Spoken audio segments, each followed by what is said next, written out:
এই নিপা, বোন আমার, তুই কি খাচ্ছিস রে এমন সেটে পুটে? হ্যাঁ, তুই সবসময় আমার খাবারের দিকে এমন ফ্যাল করে তাকিয়ে থাকিস কেন রে? তোর লজ্জা করে না? বারে, লজ্জা করবে কেন? হ্যাঁ, আমি তো শুধু তোর কাছে জিজ্ঞাসা করলাম যে তুই কি খাচ্ছিস। আমি কি তোর কাছে খেতে চেয়েছি নাকি? হ্যাঁ, তুই এভাবে বলছিস কেন আমাকে বোন? চুপ থাক, তুই কথা বলবি না। চোরের মায়ের বড় গলা। সব সময় আমার খাবার দেখে তোর জিহ্বায় তো পানি আসে। তোরটা খেয়ে আমার খাবারে নজর দিস কিভাবে?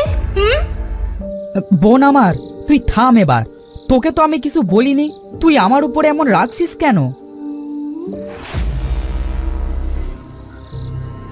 কি রে মাদর ছেলে, তোর আবার কি হলো? কি নিয়ে এত ঝগড়া করছিস আমার মেয়ের সাথে? না মা, আমি তো ঝগড়া করছি না। নীলা কি খাচ্ছিল তাই জিজ্ঞাসা করছিলাম। মা দেখো না, আমি যে এই আচার খাচ্ছি না, এটাও সহ্য হচ্ছে না। সব সময় আমার খাবারের ওপর ও নজর থাকবে।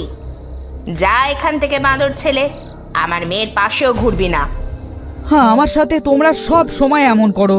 আমাকে কখনো নিজের ছেলে মনে করো না কেন তোমরা?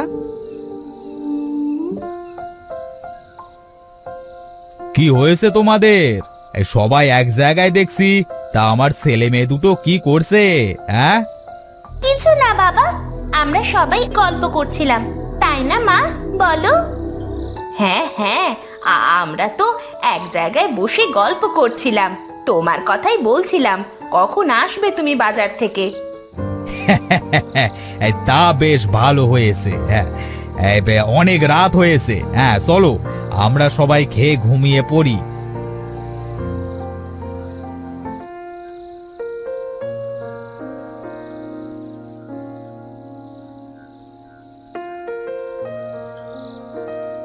বাবা নীরব, তুই এমন এক কোনায় বসেছিস কেন রে?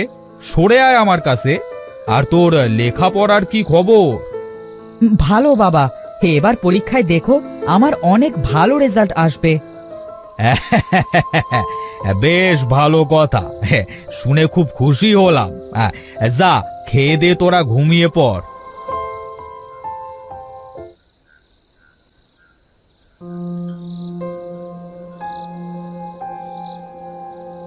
মা, ও মা আমার, কোথায় তুমি?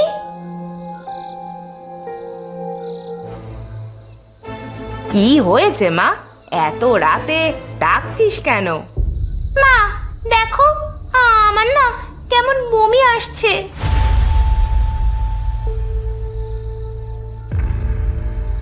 ও মা আমার, কি হলো তোর? আমার মেয়েটার বদ নজর লেগেছে। কতবার মানা করেছি ওই বাঁদর ছেলেটার সামনে কিছু খাবি না। এসব কি কথা বলছো গিন্নি? ওটা তো তোমারও ছেলে। এই চুপ করো তো, বলেছি বেশ করেছি। আমার মেয়েটা কিছু খেতে গেলেই মুখের পরে হুমড়ি খেয়ে পড়বে। মা বিশ্বাস করো, আমি বোনের খাবারে নজর দিইনি। বোনের খাবারে কি কোনো ভাই নজর দিতে পারে বলো? এই বাদর অলক্ষণে ছেলে, আমার সামনে থেকে তুই চলে যা। মা তোমরা চুপ করো, আমার কিচ্ছু ভালো লাগছে না।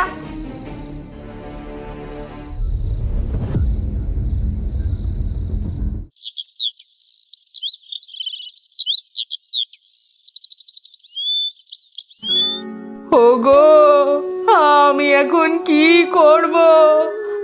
আমার মেয়েটাকে নিয়ে আমি এখন কোথায় যাব?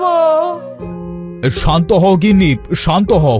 দেখি আমার দ্বারা কিছু করা যায় কিনা।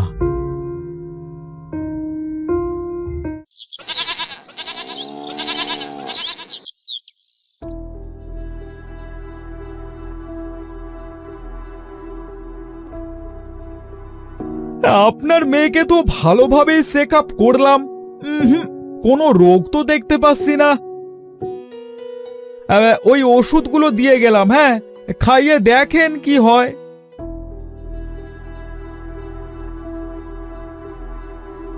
ওগো, এবার আমাদের কি হবে?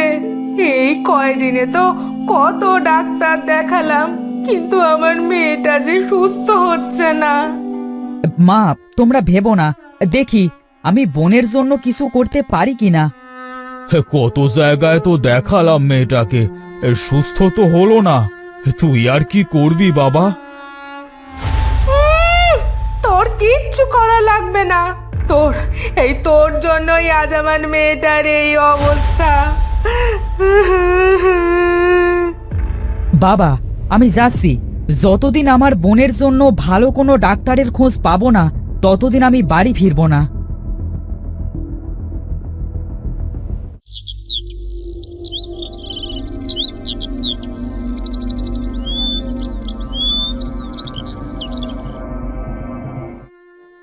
সত্যি কি আমার বোনটার আমার জন্য এমন হলো? কিন্তু আমি তো আমার বোনের খাবারে নজর দিইনি, তাহলে কেন এমন হলো? এখন আমি কি করব? হ্যাঁ, আমি যে মরে গেলাম। মানুষ কেন বনের প্রাণীদের গায়ে এভাবে তীর মারে? হ্যাঁ, এমন কেউ কি নেই আশেপাশে যে আমার গায়ের এই তীরটা বের করে দেবে?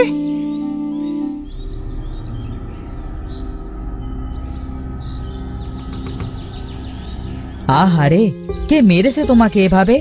এত সুন্দর পাখিটাকে কে মারলো? কার মনে দয়া মায়া নেই? দয়া করো পথিক ভাই, দয়া করে আমার শরীর থেকে তীরটা বের করে দাও। আমার যে খুব কষ্ট হচ্ছে।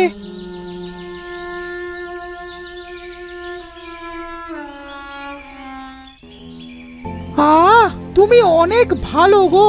তোমার এই ঋণ আমি কোনো দিনও শোধ করতে পারবো না। তোমাকে আমার ঋণ কে শোধ করতে বলেছে? কারোর সামনে কেউ বিপদে পড়লে তাকে বাঁচানো আরেকজনের দায়িত্ব হয়ে পড়ে। তোমার মনটা অনেক ভালো বন্ধু। পৃথিবীর সবাই যদি তোমার মতো ভালো হতো তাহলে অনেক সুন্দর হতো পৃথিবীটা। তা তুমি এখানে কি করতে এসেছো? বাড়িতে আমার বোনটা অনেক অসুস্থ, অনেক ডাক্তার কবিরাজ দেখিয়েও কোনো কাজ হচ্ছে না। তাই বাড়ি থেকে এসেছি বোনের জন্য ভালো কোনো ওষুধ নিতে, যেন আমার বোনটা সুস্থ হয়ে যায়। কেন বন্ধু, তোমার বোনের কি হয়েছে? সে অনেক কথা বন্ধু, তাহলে শোনো। ও তাই বলো। তোমার বোনের যে অসুখ হয়েছে সেটা যে সে অসুখ না। এই অসুখ আমার সেনা একজনেরও হয়েছিল, কিন্তু তারা সেই মেয়েকে বাঁচাতে পারেনি। কি বলছো তুমি? তাহলে কি আমার বোনটাও বাঁচবে না? তোমার বোনের যে খারাপ পরীর নজর লেগেছে। মানে? হ্যাঁ গো বন্ধু, তাই তো তার কোনো ওষুধে কাজ করছে না। তাহলে এখন আমি কি করব বন্ধু? বোনের যদি কিছু হয়ে যায় তাহলে তো আমার ওই বাড়িতে আর কোনো জায়গা হবে না। তুমি কোনো চিন্তা করো না, আমি তোমাকে যেভাবে বলবো তুমি সেভাবেই কাজ করবে, তাহলেই তোমার বোন সুস্থ হয়ে যাবে। কি বলবে তুমি, বলো। তাহলে শোনো, নদীর ওই পারে একটা মায়াবী জঙ্গল আছে। সেখানে খারাপ পরীর বসবাস, বুঝলে? ওই খারাপ পরীর মেয়ের মানুষের আচার বানানো খুব পছন্দ করে। তাই সে যাকে আচার খেতে দেখে তার ওপরেই নজর দেয়। বলো কি বন্ধু? হ্যাঁ গো, শুধু তাই নয়, তার উপরে ভর করে তাকে মেরেই ফেলে। খারাপ পরি তার মেয়ের জন্য জাদু দিয়ে অনেক রকমের আচার বানিয়ে রাখে, কিন্তু সে সেই আচার খেতে নারাজ। তার মানুষের বানানো আচার চাই চাই। তাহলে এখন কি করব আমি? তুমি যদি ওই মায়াবী জঙ্গলে গিয়ে খারাপ পরীর বানানো জাদুর আচার এনে তোমার বোনকে খাওয়াতে পারো, তাহলেই তোমার বোন আবার সুস্থ হয়ে যাবে। কিন্তু আমি কিভাবে যাব ওই মায়াবী জঙ্গলে? এই বনের ভিতরে মাঝের দিকে গিয়ে দেখবে একটা মায়াবী ময়ূর গাছ আছে। সেই গাছের একটা পালক ছিঁড়ে নেবে। পালকটাই কি আমাকে ওই বনে নিয়ে যাবে? হ্যাঁ, ওই পালককে তুমি বলবে, মায়াবী পালক, তুমি আমাকে মায়াবী জঙ্গলে খারাপ পরীর প্রাসাদে নিয়ে যাও। সে তোমাকে সেখানে নিয়ে যাবে, কিন্তু সাবধান, তারা যেন ভুলেও বুঝতে না পারে যে তুমি জাদুর আচার চুরি করতে গেছো। কেন? তারা যদি বুঝতে পারে তবে কি আমাকে মেরে ফেলবে? হ্যাঁ, মেরে তো ফেলবেই। কারণ তুমি যদি একবার ওই মায়াবী বাগানে যে খারাপ পরীদের জাদুর আসার চুরি করো, তাহলে খারাপ পরীর জাদু শক্তি নষ্ট হয়ে যাবে, আর কোনো দিনও সে জাদু দিয়ে আচার বানাতে পারবে না। কিন্তু জাদুর আচারটা আমি পাবো কোথায়? দেখবে প্রাসাদের ভিতরের ডান পাশে পরীর মেয়ের ঘরে রাখা আছে। আচ্ছা বন্ধু, তোমাকে অনেক ধন্যবাদ। তাহলে আমি আসি। আচ্ছা বন্ধু, তুমি তাহলে যাও, আবার দেখা হবে তোমার সাথে।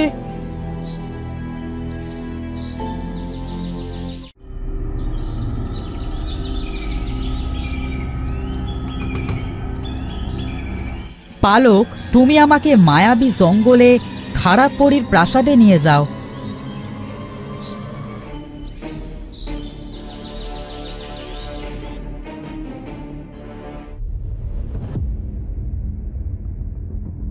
দাঁড়াও পালক এখানে।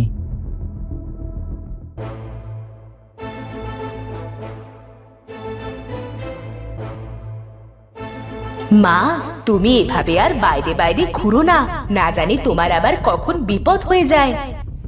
না মা, আমার ঘুরে বেড়াতে খুব ভালো লাগে, আর মানুষকে কষ্ট দিতে তো আরো ভালো লাগে। আমার পাগলি মেয়েটা কি বলে। দাঁড়া, তোদের মানুষকে কষ্ট দেওয়াচ্ছি।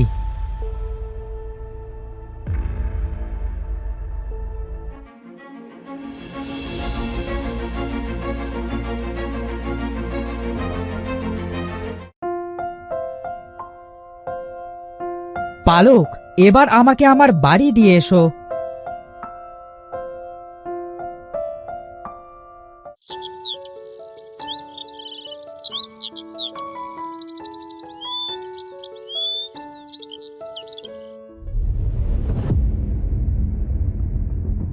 বোন, এই দেখ, তোর জন্য আচার এনেছি।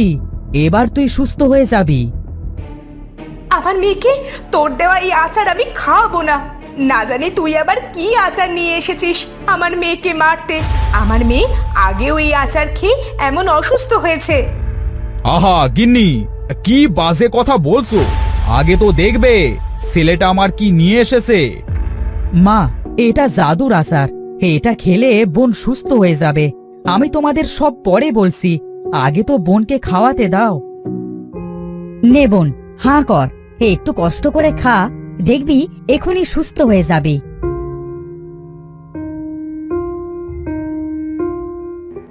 ভাইয়া, আমার তো এখন খুব ভালো লাগছে। দেখো ভাইয়া, আমায় কেমন সুস্থ দেখাচ্ছে। তুমি এটা কেমন আচার খাওয়ালে আমায়? শুনবি? তাহলে শোন।